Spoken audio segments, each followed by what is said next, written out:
भरे जाएंगे। हाँ, उससे कम भरे जा सकते हैं, ठीक है। अगर 2p0 लिख दोगे, इसका कोई मीनिंग है नहीं।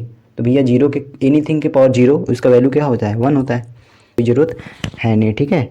फिर यहाँ पे देखो, यहाँ पे 3D10, ये कौन हंस रहा है यार, 1 minute. A few moments later. 50 बार बोल रहे हैं पढ़ने निकले वाले छात्रों को राजनीति से दूर रहना चाहिए हैं? अबे पढ़ाई लिखाई में ध्यान लगाओ, IAS बनो और देश को संभालो। लेकिन नहीं, तुम्हारे गांड में चनूने काट रहे हैं।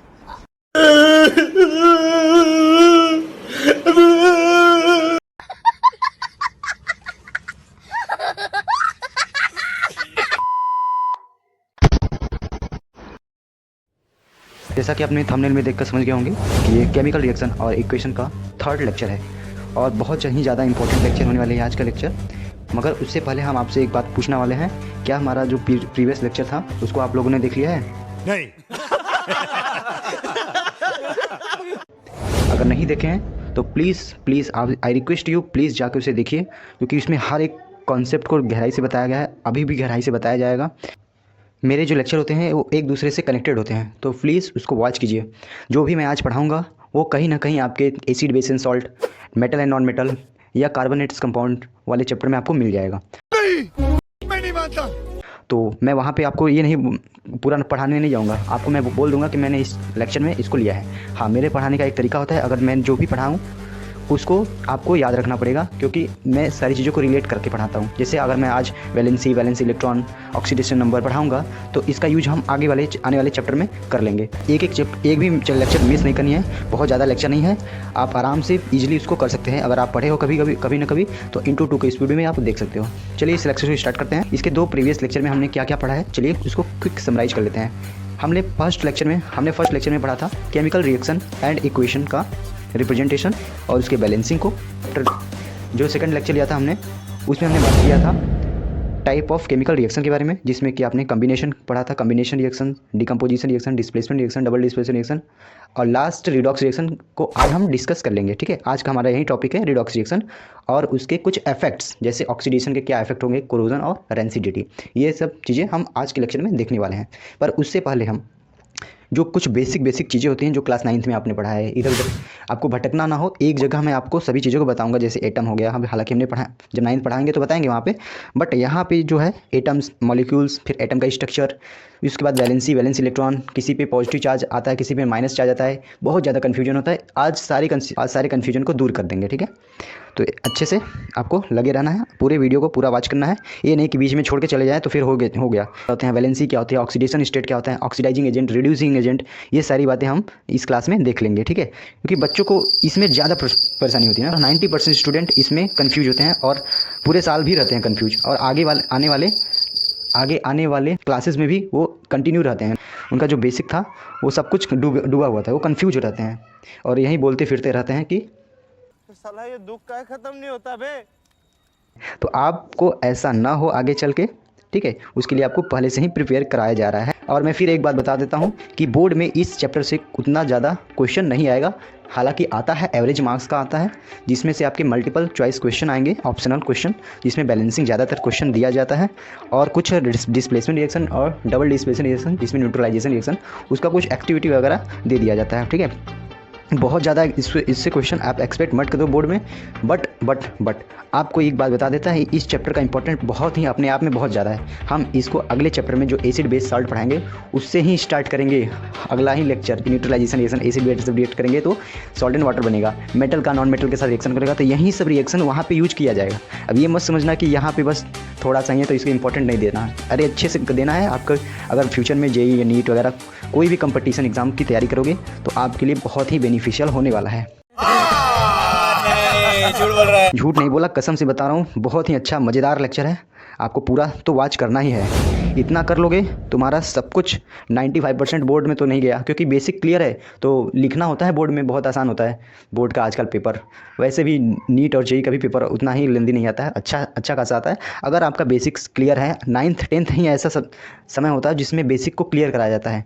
अब आप रट के पास तो हो जाओगे, 95% हो सकता है आप 100% भी ला दो बाय डिफ़ॉल्ट, बट उसका कोई इफेक्ट नहीं पड़ने वाला है। आपको कंपटीशन तो क्रैक करना ही पड़ेगा। अगर आपको कुछ कहीं ना कहीं आपका ड्रीम अगर नीट और जेई या कुछ भी हो, तो आपको तो इस फील्ड में कंपटीशन को क्रैक करना ही पड़ेगा। आज के ज़माने में बिना कंपटीशन का क्रैक किए आपको कहीं नहीं होने वाला है। तो उसके लिए क्या करना पड़ेगा, हमको बेसिक्स को अपने आप को मजबूत करनी होगी। ठीक है, वीडियो को सिर्फ देखना नहीं है, पहले बता देते हैं। अगर आप वीडियो देखते हो, प्रॉपर नोट्स नहीं बनाते हो, ऐसा मत करो मेरी जान, लाइफ में कुछ अच्छा करो यार। चलिए ऑलराइट गाइस, चलिए अभी स्टार्ट करते हैं अपने चैप्टर को, अपने लेक्चर को। चलिए स्टार्ट करते हैं अपने लेक्चर को। ठीक है, सबसे पहले हम बात करेंगे एटम्स के बारे में। आप लोगों ने क्लास 9th में पढ़ा होगा क्या होता है एटम। एक मैटर का ऐसा प्रॉपर्टी होती है, मैटर की ऐसी स्मॉलेस्ट यूनिट होती है जिससे हम ब्रेक फर्दर नहीं कर पाएंगे। ठीक है, तो उसे हम बोलते हैं एटम्स। ठीक है, एटम की एग्जांपल क्या है, sodium, potassium, calcium, magnesium, neon, argon, fluorine, oxygen, कई सारे एग्जांपल देख सकते हो आप डेली लाइफ में। मेटल भी होते हैं, नॉन मेटल भी होते हैं, बट यहाँ पे ये क्या है, एटम है। ठीक है, एटम्स इन सभी, देखो सोडियम मेटल जो होता है, सोडियम मेटल किस किस एटम से मिलकर बने होंगे, जाहिर सी बात है सोडियम मेटल में क्या कौन से एटम होंगे, सोडियम के ही एटम होंगे।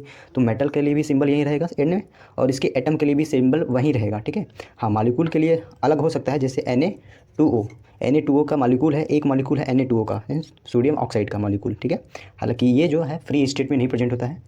अब इन्हीं ग्रुप ऑफ एटम को मिला को क्या बनता है, हमारा मॉलिक्यूल बनता है। ठीक है, मॉलिक्यूल किसे कहते हैं, मॉलिक्यूल बेसिकली क्या होता है, अ ग्रुप ऑफ एटम्स, दो या दो से ज़्यादा एटम मिलके क्या बनाएंगे, हमारे मॉलिक्यूल्स का फॉर्मेशन करते हैं। ठीक है, मॉलिक्यूल के एग्जांपल जैसे हमारा हो सकता है वाटर, NaOH, वाटर H2O का, जिसमें हाइड्रोजन के 2 मॉलिक्यूल, ऑक्सीजन के 1 मॉलिक्यूल, सोडियम के 1 मॉलिक्यूल, हाइड्रोजन के 2 एटम, ऑक्सीजन के 1 एटम मिला के क्या बनता है, हमारा वाटर का 1 मॉलिक्यूल्स। ठीक है, और सोडियम का 1 एटम, ऑक्सीजन का 1 एटम, हाइड्रोजन का 1 एटम मिला के क्या बनता है, हमारा NaOH का 1 मॉलिक्यूल्स।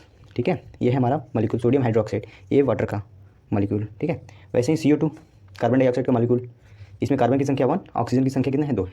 तो ये हमारा मॉलिक्यूल। अब आपको बेसिकली ये डिफरेंस पता होगा पहले से भी। ये पढ़ क्यों रहे हैं हम, एटम मॉलिक्यूल ये क्यों पढ़ा रहे हैं, तो चल रहा है हमारा केमिकल रिएक्शन एंड इक्वेशन। तो रिएक्शन इक्वेशन कहाँ है बेटा, अभी आप अभी जो मैं पढ़ा रहा हूँ वो पढ़ो।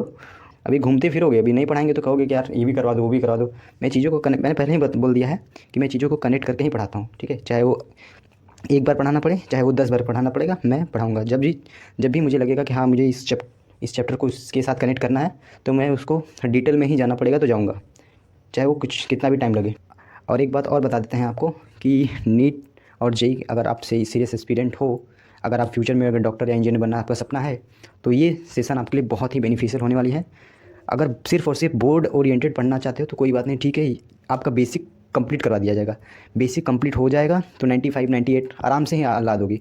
बस बोर्ड में बहुत ज़्यादा कुछ करना नहीं होता। बोर्ड में क्या होता है कि बोर्ड में एक्चुअली लिखने पे ज़्यादा फोकस कीजिए। जितना राइटिंग प्रैक्टिस करोगे, जितना अच्छे से चीज़ों को एक्सप्लेन करने आएगा, उतना ही नंबर आपको मिलेगा।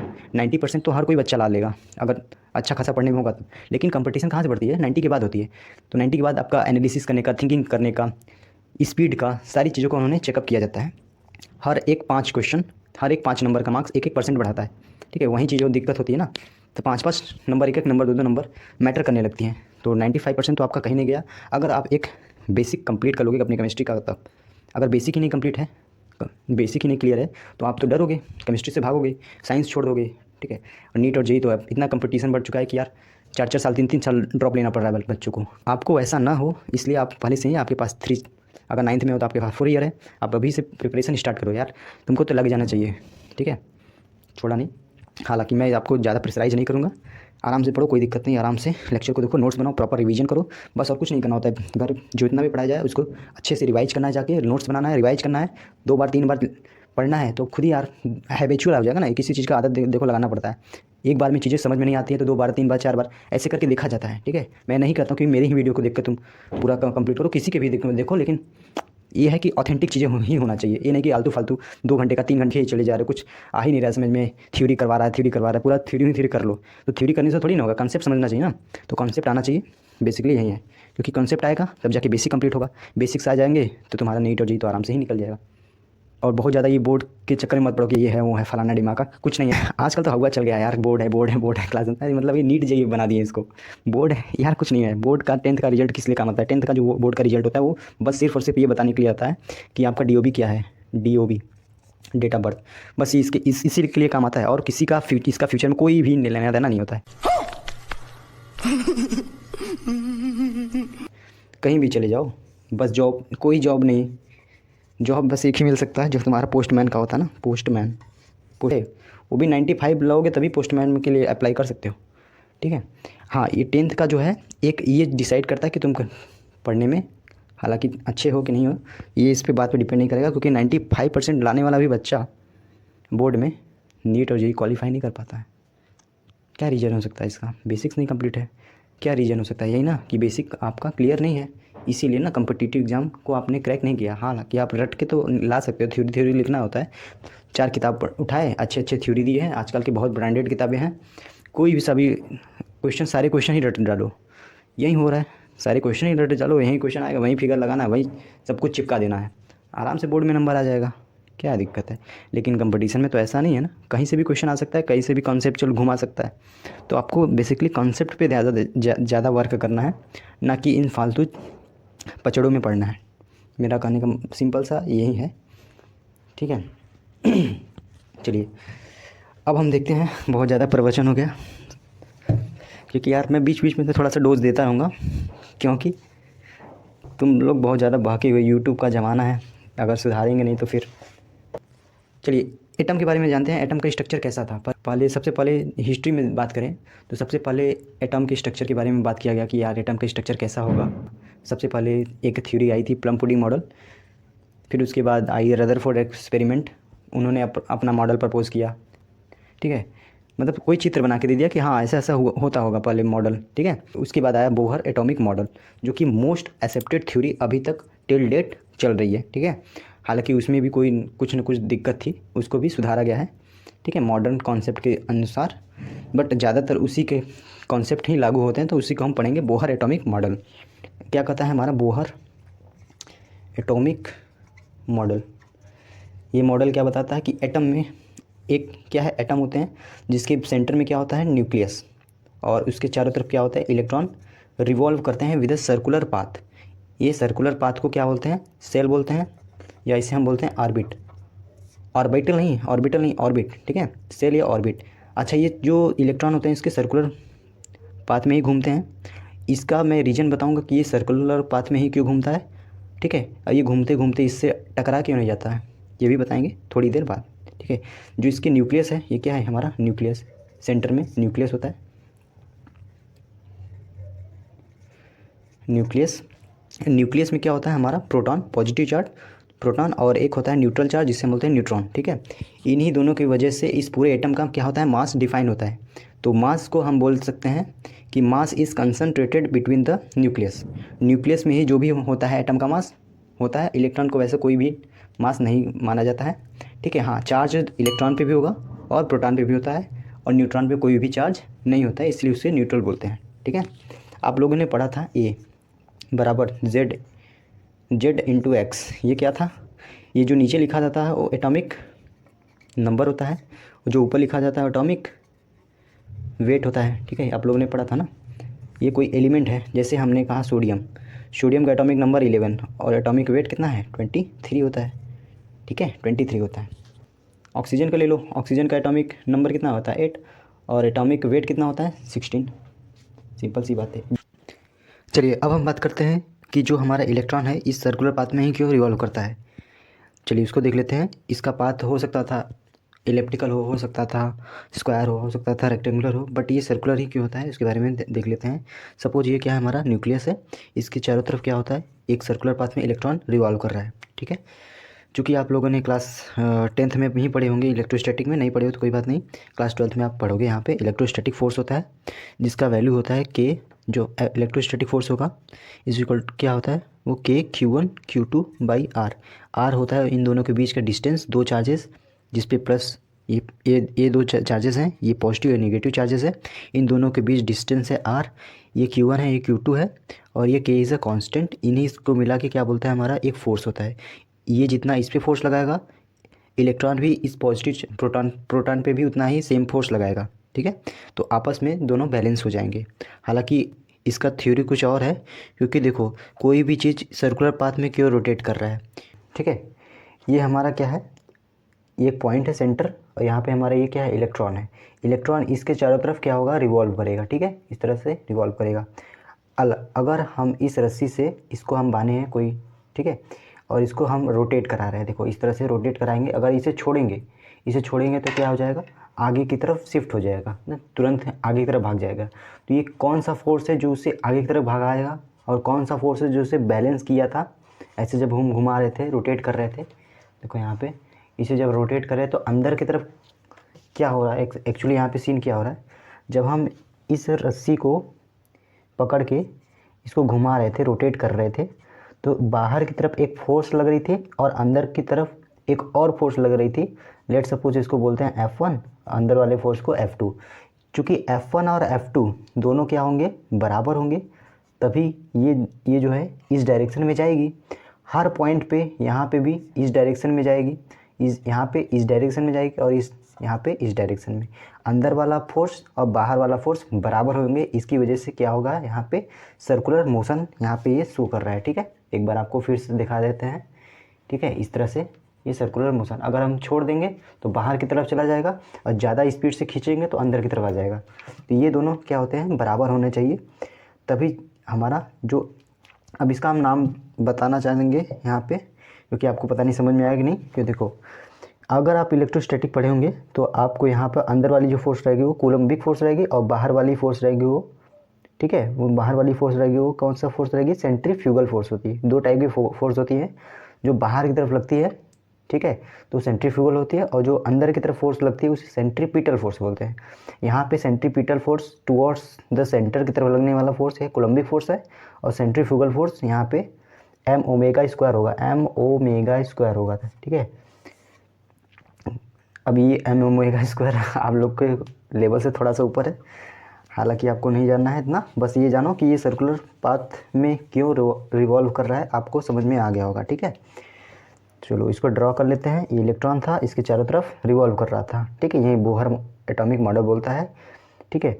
और ये जो इलेक्ट्रॉन है, हमने आपको ये भी बताया था कि ये इसकी इतनी एनर्जी, इनफ एनर्जी होती है क्या, कि ये कभी ना कभी इससे जाके टकरा जाएगा इस न्यूक्लियस से, क्योंकि ये पॉजिटिव चार्ज, ये निगेटिव चार्ज, ये पॉजिटिव चार्ज है, दोनों में क्या होना चाहिए, अट्रैक्शन होगा। तो कभी ना कभी चाह क्या होंगे, आपस में आके भिड़ जाएंगे। तो ऐसे तो एटम की न्यूट्रलिटी ख़त्म हो जाएगी, ठीक है। ऐसे तो कोई भी चीज़ एग्जिस्ट करनी ही नहीं चाहिए थी, लेकिन नेचर में तो एग्जिस्ट करती है ना। वो किस रीजन पे यहाँ पे इससे टकराता नहीं है, वो क्या हो सकता है, वो ये हो सकता है कि जो भी सेल होते हैं, ये जो सेल होते हैं, ऑर्बिट होते हैं, वो फिक्स एनर्जी में ही होते हैं। जो यहाँ पे इलेक्ट्रॉन इसमें रिवॉल्व करते हैं वो फिक्स एनर्जी लेवल में होते हैं, ठीक है। और not only this orbit present, atom में कई सारे ऑर्बिट, इन्फानाइट ऑर्बिट में प्रेजेंट हो सकते हैं, ठीक है, एक ही ऑर्बिट नहीं होता है।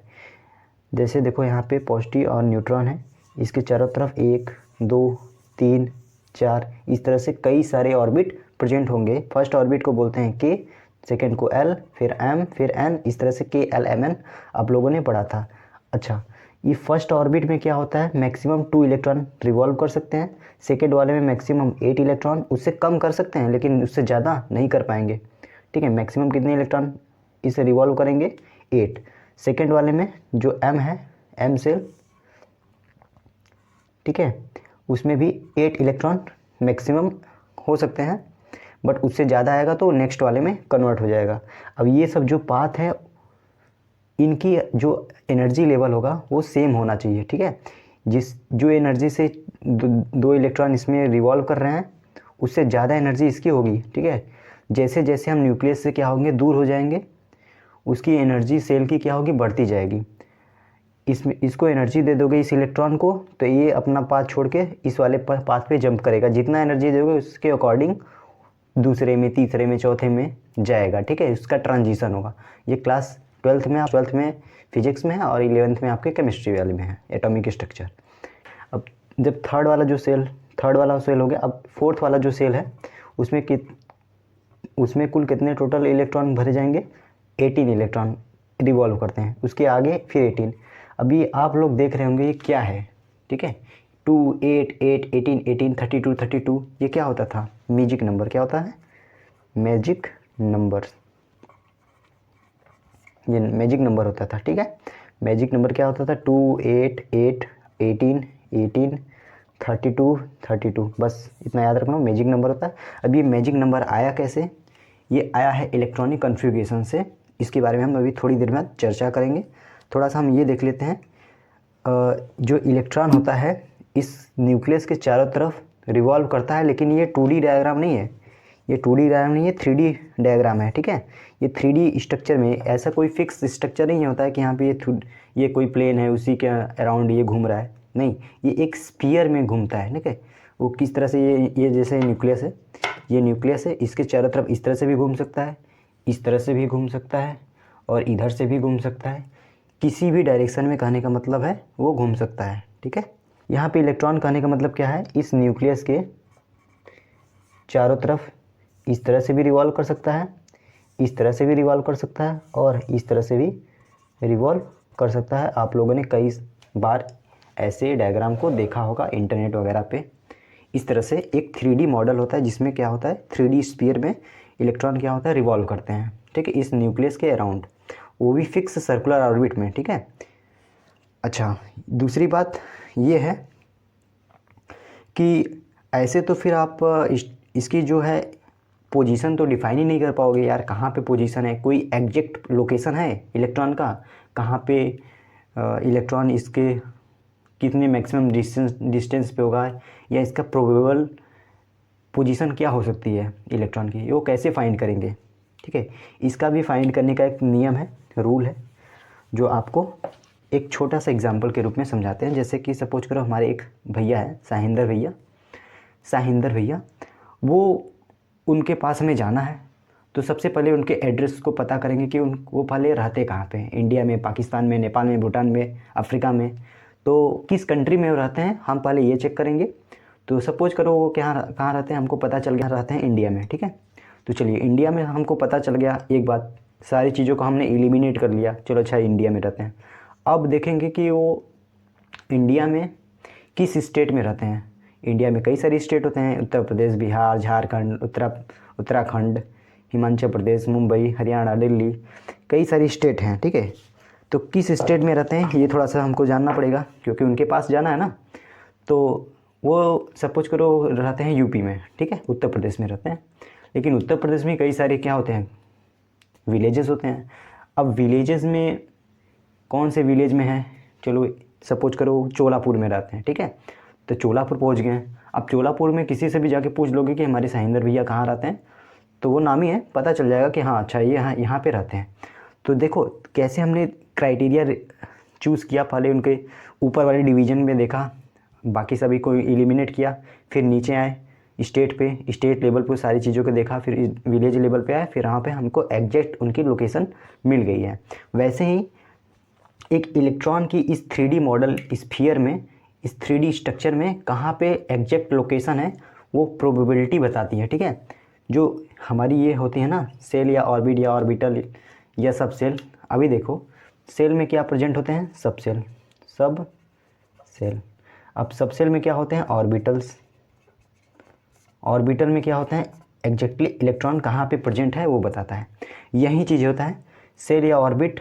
फिर उसके बाद जैसे हमने कहा था कि साहिंदर भैया कहाँ रहते थे, इंडिया में फिर यहाँ पे उत्तर प्रदेश में फिर यहाँ पे उनका विलेज चोलापुर, फिर वो यहाँ पे रहते हैं चोलापुर में। तो यही है चीज़ें कि एक इलेक्ट्रॉन के अगर हम पोजीशन डिफाइन करना चाहें तो इलेक्ट्रॉन कहाँ सबसे पहले रहेगा, किस सेल में रहता है, ये देखो फर्स्ट सेल में कि सेकेंड सेल में कि थर्ड सेल में कि फोर्थ सेल में, पहले ये आपको चेक करना है, ठीक।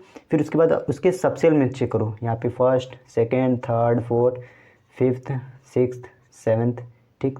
अब यहाँ पे थोड़ा सा एक और पॉइंट याद कर लो, 1s2, बस थोड़ा सा, कोई दिक्कत नहीं। जो यहाँ पे 1 लिखा रहता ना, यही होता है सेल नंबर। क्या होता है, सेल नंबर या ऑर्बिट नंबर। ऐसा आप लोगों ने कई बार इलेक्ट्रॉनिक कन्फिग्रेशन में क्लास 9 में पढ़े होगा, भी नहीं पढ़े होगा तो थोड़ी देर बाद इलेक्ट्रॉनिक कन्फिग्रेशन पढ़ाएंगे, आपको बता देंगे यहाँ पे, ठीक है। ये देखो जो यहाँ पे सामने लिखा रहता है 1 2 3, फिर ये 1 2 3 4 5 कुछ भी, तो ये इसे क्या बोलते हैं, सेल नंबर या ऑर्बिट नंबर बोलते हैं, ठीक है। और ये जो यहाँ पे लिखा है उसे क्या बोलते हैं, सबसेल नंबर। अब सबसेल कितने होते हैं, सबसेल क्या हो सकते हैं, एस हो सकता है, पी हो सकता है, डी हो सकता है और एफ हो सकते हैं, 4 ही होता है।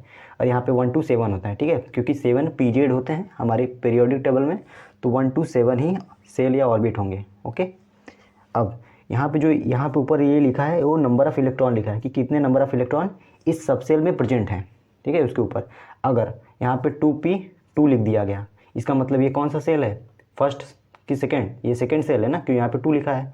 ये क्या बताता है, सेल या ऑर्बिट नंबर। अब यहाँ पे ये क्या है, सबसेल बताता है, ये कौन सा सबसेल है, पी सबसेल है। और यहाँ ऊपर कितने इलेक्ट्रॉन है, 2 इलेक्ट्रॉन को हमने देखा कि सबसेल में या तो एस में होगा या तो पी में होगा या डी में या एफ में, ठीक है। ये बात हमको पता चल गई।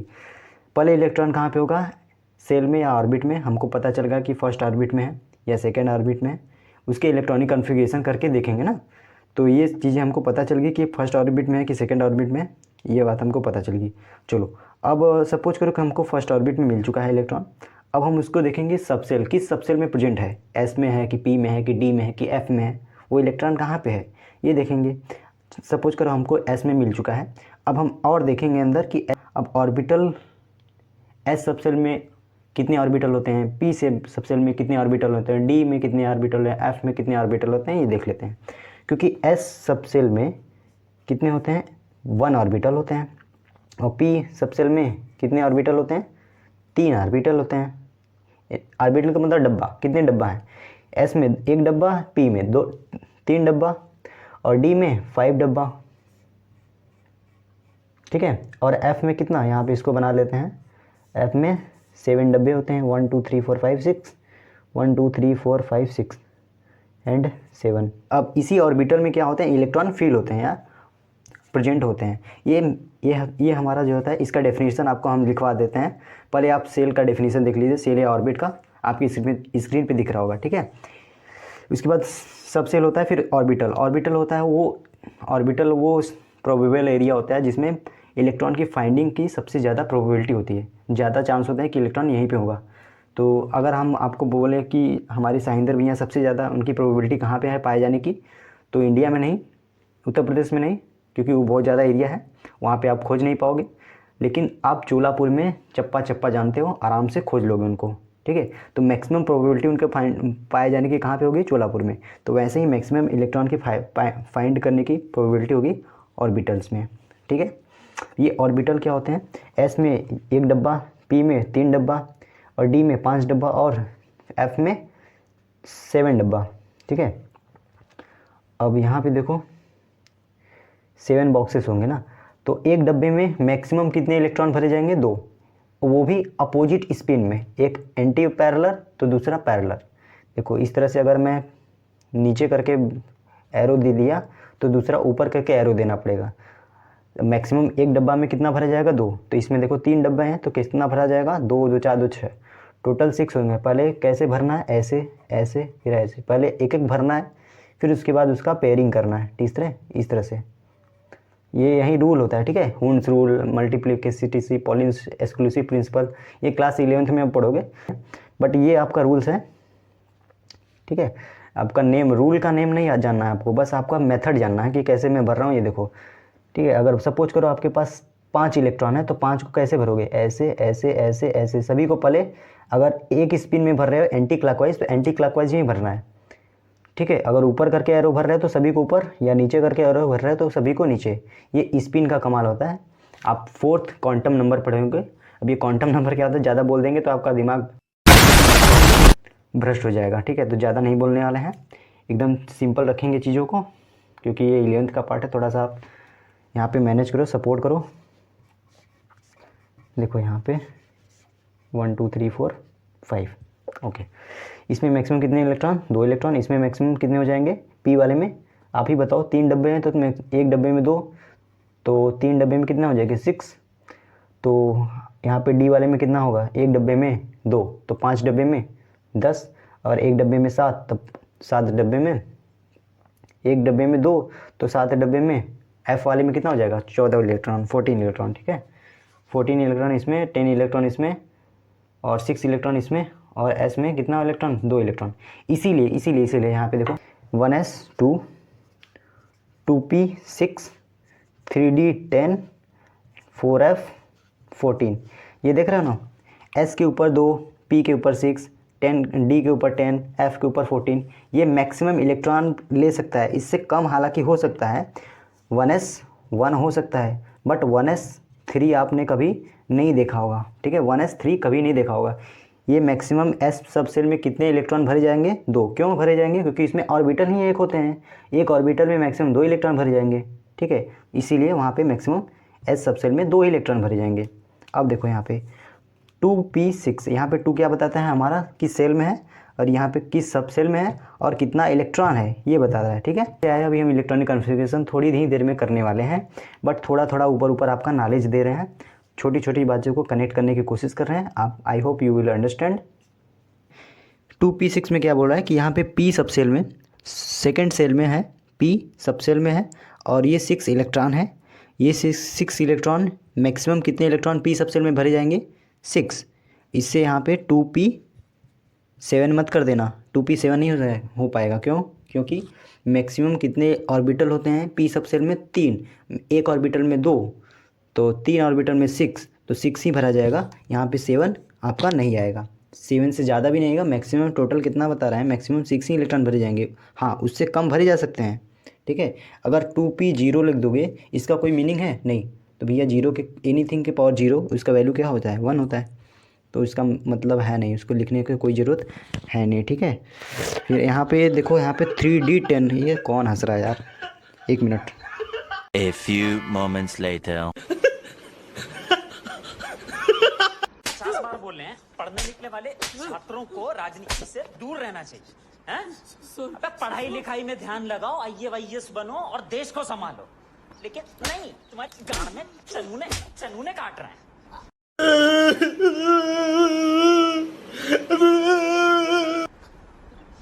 हाँ भैया, तो all of you guys understood? अगर फिर भी नहीं अंडरस्टूड कर पाए हो तो जाके वीडियो को एक बार फिर से रिवाइंड करके देख लो, ओके, ठीक है। ये रहा आपका फ्लैश ओवरव्यू ऑफ दिस है। अब हम इसमें क्या पढ़ेंगे? इलेक्ट्रॉनिक कॉन्फ़िगरेशन पढ़ेंगे, ठीक है। इलेक्ट्रॉनिक कॉन्फ़िगरेशन जो हमने भी थोड़ी देर पहले देखा था ना, 2 8 8 18 क्या था? ये मैजिक नंबर था ना, वो कैसे आया? क्योंकि ये एक ही पाथ तो होता नहीं, कई सारे पाथ होते हैं, ठीक है। ऑर्बिट कई सारे हो सकते हैं, इन्फिनिट ऑर्बिट हो सकता है। जो न्यूक्लियस के पास होगा वो उसमें ज़्यादा कम एनर्जी होगा, जो दूर होगा वो उसमें ज़्यादा एनर्जी होगा। अब ये जो मैजिक नंबर आया 2 8 8, मैक्सिमम एक सेल में, जो फर्स्ट सेल होता है के सेल, उसमें मैक्सिमम 2 इलेक्ट्रॉन भरे जाएंगे, फिर उसके बाद 3 इलेक्ट्रॉन भरे जाएंगे, उसके बाद 8 इलेक्ट्रॉन, फिर उसके बाद 8, फिर उसके बाद 18, फिर 32। ऐसा क्यों हुआ? इनका थोड़ा सा रीज़न देख लेते हैं। ऑल राइट गाइस, अब हम देखते हैं electronic configuration of elements. Element का इलेक्ट्रॉनिक कॉन्फ़िगरेशन कैसे निकालेंगे? सर ये तो केमिकल रिएक्शन एंड इक्वेशन चल रहा था, आप कहाँ का टॉपिक कहाँ से उठा के क्या पढ़ा रहे सर? क्या चल रहा है दिमाग में? नॉन मेटल, और उसमें आपको पढ़ाया जाएगा पेज नंबर 47 पे आप, या 48 पे, जो भी है देख लेना। इलेक्ट्रॉनिक कॉन्फ़िगरेशन आपको निकलवाया है। जब NCERT निकलवा सकता है क्लास 10th में, तो मैं भी तो पहले ही करवा सकता हूँ, ठीक है, क्योंकि मैं यहाँ पे टॉपिक आ चुका है, यहाँ पे हमें सिखाना ज़रूरी है इस चीज़ को, इसीलिए मैं यहाँ पे सिखा रहा हूँ, ठीक है। अभी सीखोगे, ज़्यादा मेहनत अभी करोगे तो लास्ट में वहाँ पे धीरे धीरे आराम से स्मूथली चले जाएगा, ठीक है। अब ये मत सोचो यार आउट ऑफ सिलेबस है, आउट ऑफ सिलेबस नहीं है, आपके सिलेबस का ही ये चीज़ें यहाँ पे पढ़ाएंगे। अगर आपने नहीं पढ़ा है 9th में तो कोई दिक्कत नहीं है, यहाँ पे सब कुछ पढ़ाया जा रहा है। वैलेंसी इलेक्ट्रॉन, ऑक्सीडेशन स्टेट, वो भी पढ़ाएंगे। बट इससे पहले हम ये थोड़ा सा इलेक्ट्रॉनिक कॉन्फ़िगरेशन को देख लेते हैं, क्योंकि मेटल एंड नॉन मेटल जब मैं पढ़ाऊँगा तो वहाँ पर ये सारी चीज़ें आपको काम आएगी। वहाँ पे मैं पूरा डिटेल में नहीं जाऊँगा जैसे यहाँ पे जा रहा हूँ, ठीक है। मैं वहाँ पे बोल दूँगा कि यहाँ पे मैंने पढ़ा है, आके आप यहाँ पे देख लो, ठीक है। चलिए स्टार्ट करते हैं। इलेक्ट्रॉनिक कॉन्फ़िगरेशन, किसी भी एलिमेंट में आप लोगों ने देखा था 1s2, 2s2, 2s2, 2p6, 3s2, ऐसे लिखते हैं ना। ये क्या है? ये चल क्या रहा है? यही तो है इलेक्ट्रॉनिक कॉन्फ़िगरेशन। बट आपने तो ऐसे नहीं किया था 9th में, आपने तो ऐसे किया था 2 8 1, 2 8 2, 2 7, इस तरह से आपने निकाला था। तो ये क्या था? ये था मैजिक नंबर का कमाल। बट आपको ऐसे बिल्कुल भी अब आगे वाले क्लासेस में नहीं करनी चीटिंग करता है तू। है, ठीक है, क्योंकि आप फंसोगे। ऐसे करोगे तो आप DNF ब्लॉक में फंस जाओगे, ऐसे करोगे तो कभी नहीं फंसोगे, एकदम सटीक है। क्योंकि ये वाला जो चीज़ है ना, ये इसी से आया है। वो कैसे आया अभी भी हम थोड़ी देर बाद उसको देखेंगे, ठीक है। ये वाला चीज़ जो है वो मेन मेथड है, इसको पहले सीखेंगे, फिर हम इसको इलेक्ट्रॉनिक कॉन्फ़िगरेशन इससे भी देखेंगे और इससे भी देखेंगे, ठीक है। मैजिक नंबर से भी देखेंगे और अपना जो रियल नंबर है, रियल मेथड है, उससे भी देख लेंगे, ठीक है। ऑलराइट गाइस, चलिए स्टार्ट करते हैं इलेक्ट्रॉनिक कॉन्फ़िगरेशंस। अभी आपने थोड़ी देर पहले देखा कि हमने लिखा था 1s2 2p6 3d10 4f14, ठीक है। ये हमने क्यों लिखा था, इसके पीछे भी आपको रीज़न बताएंगे कि जो 1s2 लिखा है, यानी कि स्टार्ट कहाँ से होता है, जो S सब सेल होता है स्टार्ट होता है 1 से, फर्स्ट सेल से, ठीक। जो P सब सेल होता है वो स्टार्ट होता है सेकंड सेल से, और जो D सब सेल होता है स्टार्ट होता है थर्ड सेल से, और F सब सेल स्टार्ट होता है फोर्थ सेल से। बस इसी को कॉन्सेप्ट को यूज करना है और हम इलेक्ट्रॉनिक कॉन्फ़िगरेशन को ड्रॉ करेंगे with the help of this chart. तो आप लोगों ने देखा होगा कई बार इस तरह से लिखा रहता है 1s 2s 3s 4s 5s 5s 6s 7s, क्योंकि 8s नहीं होता, ठीक है। और क्योंकि यहाँ पे पीरियड कितने होते हैं हमारे पीरियोडिक टेबल में 7 होता है, ठीक है। हमने बोला था जो S सब सेल होता है स्टार्ट कहाँ से होता है, फर्स्ट सेल से, लेकिन जो P सब सेल होता है वो स्टार्ट कहाँ से होता है, सेकेंड सेल से। तो हमने या सेकेंड ऑर्बिट से, इसलिए हम यहाँ पे 2p लिख देते हैं, ठीक है। अब P पे या S पे कितना इलेक्ट्रॉन होगा वो बाद में हम देख लेंगे इलेक्ट्रॉनिक कॉन्फ़िगरेशन जब ये पूरा चार्ट बनाएंगे तब, ठीक है। उस चार्ट बनाने का एक तरीका बताया है, मेथड बनाने, इसी तरह से वो आपको चार्ट बनाना है। ये ओरिजिनल तरीका है, जो आप 283 या 2889 इस तरह से करते थे, वो ओरिजिनल तरीका नहीं है, हालांकि इसी सबसे वो आया है, ठीक है। ये मेन तरीका है, आपको बता रहे हैं। देखो फिर 3p 4p 5p 6p 7p, ठीक। नेक्स्ट हमारा जो D सब सेल होता है वो कहाँ से स्टार्ट होता है, थर्ड ऑर्बिट या थर्ड सेल से स्टार्ट होता है। तो हम यहाँ पे 3D लिखेंगे, फिर उसके बाद 4D, फिर 5D, फिर 6D, फिर 7D होगा, ठीक। ऐसे ही बिल्कुल आपको बनाना है, ठीक है। यहाँ पे इस तरह से गैप रहना चाहिए। फिर हमारा जो F सब सेल होता है वो कहाँ से स्टार्ट होता है, 4 से, ठीक है। 4 सेल या 4 ऑर्बिट से। तो 4F, फिर 5F, ठीक है। एक बार जब भगवान ने आशीर्वाद दे दिया तो वहीं कंटिन्यू रहेगा, ठीक है। 6F और 7F, इस तरह से ये होता है। अब हम आपको सिखाएंगे कि इसको कैसे हमें लिखना है, ठीक है। अब आप देखिए, इसको आप ऐसे एरो करिएगा, एकदम सेम रहना चाहिए, सीधी लाइन में रहना चाहिए, ठीक है, इस तरह से, ठीक है। आपको दिख रहा होगा, इस तरह से होना चाहिए।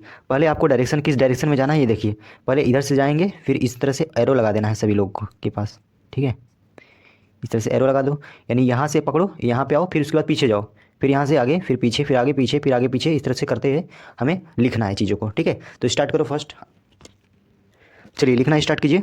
पहले क्या था हमारा 1s, ठीक। उसके बाद क्या आएगा, यहाँ से यहाँ पर आए, फिर उसके बाद पीछे जाओ, फिर यहाँ से यहाँ पे आने पे 2s आ गया, ठीक है, 2s। फिर उसके बाद पीछे जाओ, फिर 2p, फिर उसके बाद यहाँ पे 3s, बताते चलो, फिर 3p के बाद यहाँ पे 4s, फिर उसके बाद क्या आएगा, यहाँ के बाद इसके बाद पीछे जाना है आपको, 3d 10 है, अब ये 3d हो गया यहाँ पे। और उसके बाद क्या आएगा, 4p आएगा, ठीक है। उसके बाद क्या है, 5s आएगा, ओके, दिख रहा होगा, ओके। फिर और भी आगे लिखना चाहते हो तो लिख लो, कोई दिक्कत नहीं। यहाँ पे 5s के बाद क्या आएगा हमारा, पीछे जाओगे तो 4d आ जाएगा, ठीक है, 4d के बाद 5p के बाद 6s के बाद क्या आ गया, पीछे जाओगे तो 4f, ठीक है। 4f के बाद क्या आएगा हमारा 5d। आप बना सकते हो, पूरा लिख सकते हो, कोई दिक्कत वाली बात नहीं है। आपके लिए होमवर्क छोड़ देते हैं, ठीक है। इसके आगे आप कर लीजिएगा, ठीक है। अब हम क्या करेंगे, इलेक्ट्रॉन को फिल करते हैं ना, तो देखते हैं क्या होता है। देखो S सब सेल में कितने मैक्सिमम इलेक्ट्रॉन भरे जाएंगे, 2, तो यहाँ पे लिख दो 2।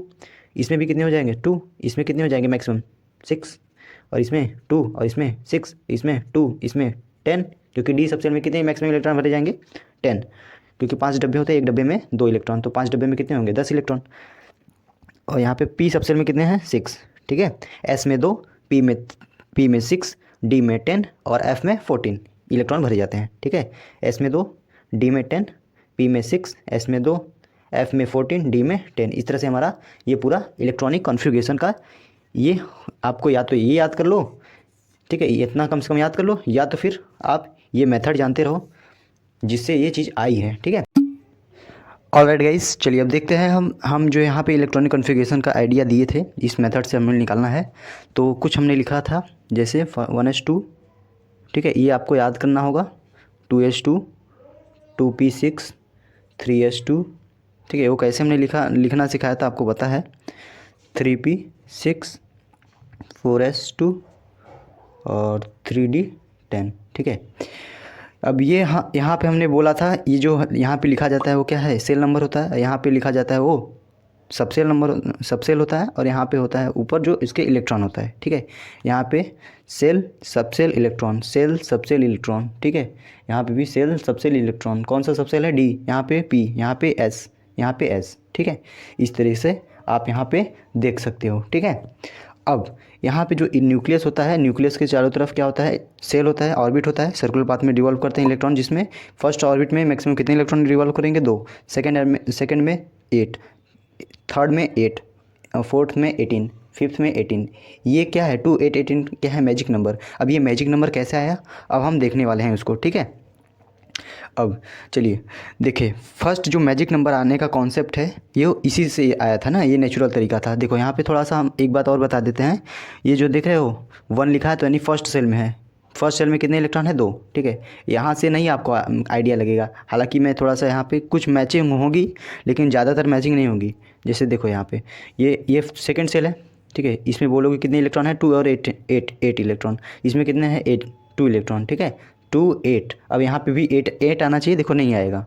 यहाँ पे थर्ड सेल में क्या होना चाहिए, देखो यहाँ पे ये भी थर्ड सेल, ये भी थर्ड सेल, तीनों थर्ड सेल में है। तो तीनों को टोटल करोगे 2 + 6 कितना हो जाएगा, 8, और 8 + 10 करोगे 18 हो जाएगा।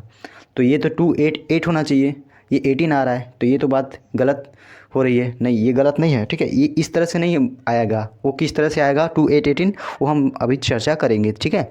पहले ये देख लेते हैं, ये कौन सा है, ये सेल नंबर कौन सा है, ये फर्स्ट सेल है, ये फर्स्ट सेल है, ठीक है, जिसमें इलेक्ट्रॉन घूम रहा है, ठीक है। और ये सेकंड सेल है जिसमें इलेक्ट्रॉन रिवॉल्व कर रहे हैं, और ये थर्ड सेल है, और ये फोर्थ सेल है, ये लास्ट सेल है। बट इलेक्ट्रॉन इसमें नहीं गया है, इसमें गया है, क्योंकि इसकी एनर्जी इस वाले से क्या है, कम है। तो जिसकी एनर्जी कम होती है उसी में इलेक्ट्रॉन पहले जाता है। 3d10 जो लास्ट इलेक्ट्रॉन हमारा जाएगा वो 3d10 में जाएगा, ठीक है।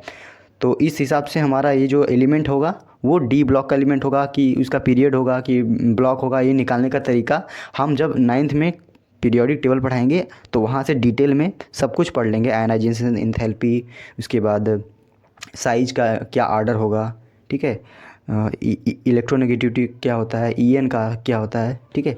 ये सारी चीज़ें वहाँ पे देखेंगे। हालांकि ये यहाँ पे पूरा चीज़ नहीं बताया जा सकता, क्योंकि इस लेक्चर का भी अब एक गरिमा होता है कि ठीक है, हर चीज़ों को रिस्पेक्ट देना चाहिए ना। हर लेक्चर थोड़ी थोड़ी चीज़ें करके मैं बझाना नहीं चाहता हूँ, लेकिन हाँ, जहाँ पे मुझे जिसकी ज़रूरत पड़ेगी, देखो आयनाइजेशन, एंथैल्पी, EN, इलेक्ट्रोनेगेटिविटी यहाँ ज़रूरत नहीं पड़ेगी, ठीक है। इसीलिए हम उसको छोड़ दे रहा हूँ, ठीक है। नहीं तो अगर ज़रूरत पड़ती तो मैं उसको भी पढ़ा देता, ठीक है।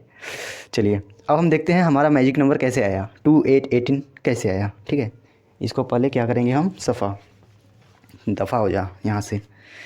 तो देखो कुछ आपको हैशटैग पॉइंट याद करनी पड़ेगी, हम कुछ बताएंगे, ठीक है। हैशटैग पॉइंट पहला आपने बताया था ना, 2, 8, 1s2, 2s2, 2p6, 3s2, 3p6, ये याद कर लोगे तो लमसम 3d10 तक, अरे हाँ 3d10 तक याद कर लो, या फिर उसके बाद और भी याद करना है तो आप बना के याद कर सकते हो, और भी याद कर लो। कई बार लिखोगे तभी याद होगा, ये जान लो।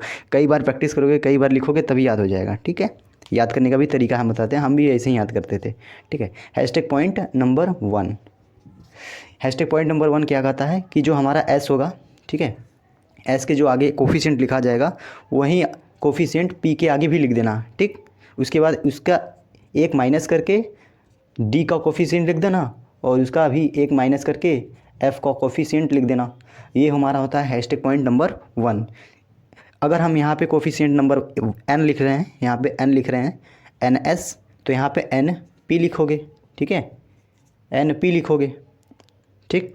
अब उससे एक कम यानी n-1D होगा, उससे एक कम तो n-2F। ये हमारा हैशटैग पॉइंट नंबर 1 आपको याद रखना होगा। इसी से हम चीज़ें को अभी थोड़ा सा चार्ट ड्रॉ करेंगे, ठीक है।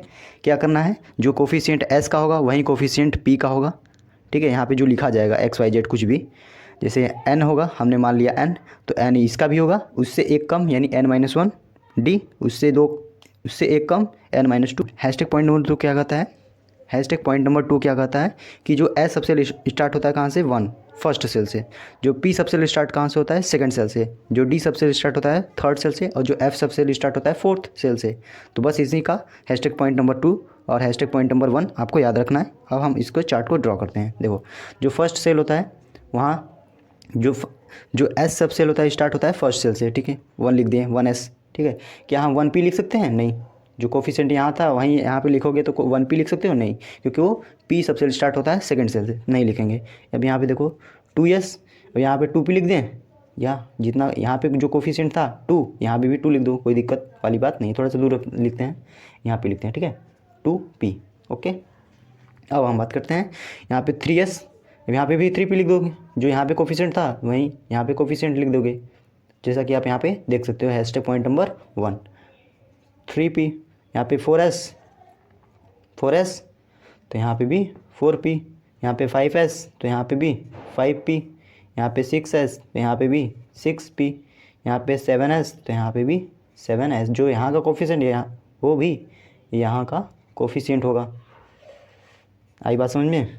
चलो देखो, अब दूसरा क्या था कि जो यहाँ का कोफिशिएंट था उससे एक कम करोगे, तो यहाँ पे एक कम कर दोगे, 1 करोगे, सॉरी 2 - 1 करोगे तो क्या आ जाएगा, 1d। क्या 1d स्टार्ट होता है, d सबसे स्टार्ट होता है 1 से, फर्स्ट सेल से, नहीं। तो ऐसे नहीं करना है, हटा दो इसको। अब इसमें से करोगे तो 2d हो जाएगा। 4p में 1 माइनस करोगे तो 3d हो जाएगा। क्या ये वैलिड है? यस, ये वैलिड है, क्योंकि जो d सबसे होता है वो कहाँ से स्टार्ट होता है, थर्ड सेल से, तो कोई दिक्कत नहीं। अब यहाँ से इसके फिर पीछे जाओगे, 1 माइनस करोगे तो क्या हो जाएगा, 2f हो जाएगा ना। 3 - 1 फिर 2 आ जाएगा, फिर f लिखना होगा। तो क्या 2f एग्जिस्ट करेगा? नहीं, क्योंकि ये f जो सबसे होता है स्टार्ट कहाँ से हो, फोर्थ, यानी कि यहाँ पे अगर 3f भी आ जाता तो भी नहीं होता। तो यहाँ पे 3f तक कहानी नहीं होगी, यहाँ से स्टार्ट होगी 4f से, ठीक है। अब यहाँ पे देखो 5p है, 5p में एक कम करोगे तो 4d, उससे एक कम करोगे तो 3f। तो क्या 3f एग्जिस्ट करेगा? नहीं। तो इसको हटाओ। एक तो यार ये तो साफ नहीं हो रहा है, दिमाग खराब हो रहा है। चलो, यहाँ पे जो देख रहे हो 6p, अब यहाँ पे देखो 6s था, 6p हो जाएगा। तो उससे कम करोगे एक तो 5d हो जाएगा, उससे एक कम करोगे तो 4f हो जाएगा, ठीक है। तो क्या ये एग्जिस्ट करेगा? यस, बिल्कुल करेगा, क्योंकि f सेल कहाँ से स्टार्ट होता है, 4 सेल से। चलिए, कोई दिक्कत नहीं। अब यहाँ पे देखो 7p, तो उससे एक कम करोगे तो 6d, उससे एक कम करोगे तो 5f, ये हो गया मेरा, यानी ये भी एग्जिस्ट कर जाएगा, ठीक। अब हम थोड़ा सा इलेक्ट्रॉन को काउंट करेंगे, यानी s, आप लोगों को मैंने बताया था s सब सेल में कितने इलेक्ट्रॉन होते हैं, p में, d में और f में कितने इलेक्ट्रॉन होते हैं, आपको पता होगा ऑलरेडी। नहीं पता है तो फिर एक बार बोल देते हैं। जो f सब सेल में कितने डब्बे होते हैं, एक, मैक्सिमम कितने इलेक्ट्रॉन एक डब्बे में भरे जाएंगे, 2, ठीक है। तो s में कितने भर जाएंगे, 2, p में कितने हो जाएंगे, 3 × 2 मतलब 6, और d में कितने भरे जाएंगे, 5 × 2 बराबर 10, और जो f होगा वो 7 × 2 करेंगे तो हमारा कितना हो जाएगा, इलेक्ट्रॉन भरे जाएंगे 14 इलेक्ट्रॉन, ठीक है। s में 2, p में 6, d में 10 और f में 14 इलेक्ट्रॉन, ठीक है। अब यहाँ पे देखो ये s है, इस वाले पीरियड में यहाँ पे नंबर फर्स्ट डालेंगे। अब हम इलेक्ट्रॉन को काउंट करेंगे, ठीक है। यहाँ पे इलेक्ट्रॉन को काउंट करेंगे कि कितना इलेक्ट्रॉन आ रहा है। तो s में कितने इलेक्ट्रॉन भरे जाएंगे, 2। यहाँ पे देखो इलेक्ट्रॉनों की संख्या कितनी होगी, यहाँ पे 2। अब इसमें 2, इसमें 2, ठीक है, और उसमें नहीं था, ठीक है। यहाँ पे फर्स्ट, ये जो देख रहे हो ना, first shell, second shell, third shell, fourth shell, fifth shell, six shell, 7 shell, ठीक है। ये 7 सेल हैं, ठीक है। फर्स्ट सेल में कितना इलेक्ट्रॉन, 2। फिर सेकंड सेल में कितना इलेक्ट्रॉन होगा, जो यहाँ पे देख रहे हो ना, न्यूक्लियस के फर्स्ट, सेकंड, थर्ड, फोर्थ, ये क्या था, first shell, second shell, third shell, fourth shell. हमने वही बोला था ना, 2, 8, 8, 18, 32, 32, वो क्या था, मैजिक नंबर, इसी से आएगा ना। देखो फर्स्ट सेल में कितने इलेक्ट्रॉन, 2 इलेक्ट्रॉन मैक्सिमम आ गया ना यहाँ पे, जो हमने अभी थोड़ी देर पहले बताया था। अभी जो मैजिक नंबर आया था वहीं इसी से आएगा, ठीक है। यहाँ पे देखो 2s है, यानी सेकंड सेल में कितने इलेक्ट्रॉन है, यहाँ पे 2 और यहाँ पे 6। 2p भी आता है और 2p सब सेल भी आता है सेकंड सेल में, यहाँ पे गौर करने वाली बात क्या है, देखो जो सेकंड सेल है उसमें सब सेल कौन कौन से आ रहे हैं, एस सब सेल भी आ रहा है और पी सब सेल भी आ रहा है। तो एस में कितने इलेक्ट्रॉन, 2, और पी में कितने इलेक्ट्रॉन, 2। तो टोटल कितने हो जाएंगे, सॉरी पी में कितने इलेक्ट्रॉन, 6। तो टोटल कितने हो जाएंगे, 2 + 6 कितना हो जाएगा, 8। अब यहाँ पे भी देखो 2 + 6 कितना हो जाएगा, 8। नीचे देखो 2, इसमें कितना था 10, इसमें कितना है 6, 2 10 कितना हो जाएगा 12, और 12 + 6 कितना हो जाएगा 18। 8 8 18 18। अब यहाँ पे देखो नीचे 6 सेल और 7 सेल्स में क्या है कि देखो यहाँ पे 2, इसमें 14 कितना हो जाएगा 16। 16 में प्लस करोगे 10 तो कितना हो जाएगा 26। 26 में 6 ऐड करोगे तो कितना हो जाएगा 32। देख लेना क्या यहाँ पे क्या होगी, ठीक है। चलिए अभी हमने जो देखा था मैजिक नंबर, उसके कुछ एप्लीकेशंस हैं, जैसे कि हम उससे क्या निकाल सकते हैं, इलेक्ट्रॉनिक कॉन्फ़िगरेशन किसी भी एलिमेंट का। और दूसरी एप्लीकेशन ये है कि जो हमारे मॉडर्न पीरियोडिक टेबल होती है उसके जो पीरियड होते हैं, कितने पीरियड में कितने एलिमेंट प्रेजेंट होंगे वो भी हमें बताता है, ठीक है। फर्स्ट पीरियड में कितना एलिमेंट होगा, सेकेंड में कितना होगा, थर्ड में कितना होगा, फोर्थ में कितना होगा। आइए उसको एक बार क्रॉस चेक कर लेते हैं। ऑलराइट गाइस, जो ये रहा हमारा periodic table, modern periodic table, जिसमें कुल कितने एलिमेंट होते हैं, 118 एलिमेंट। आप देख सकते हैं लास्ट एलिमेंट ऑर्गेनिज्म है, ठीक है। फर्स्ट एलिमेंट हमारा हाइड्रोजन है, ठीक है, जो कि हमारा बहुत ज़्यादा एक्सप्लोसिव होता है, बहुत ज़्यादा क्या होता है, ज्वलनशील होती है गैसेस।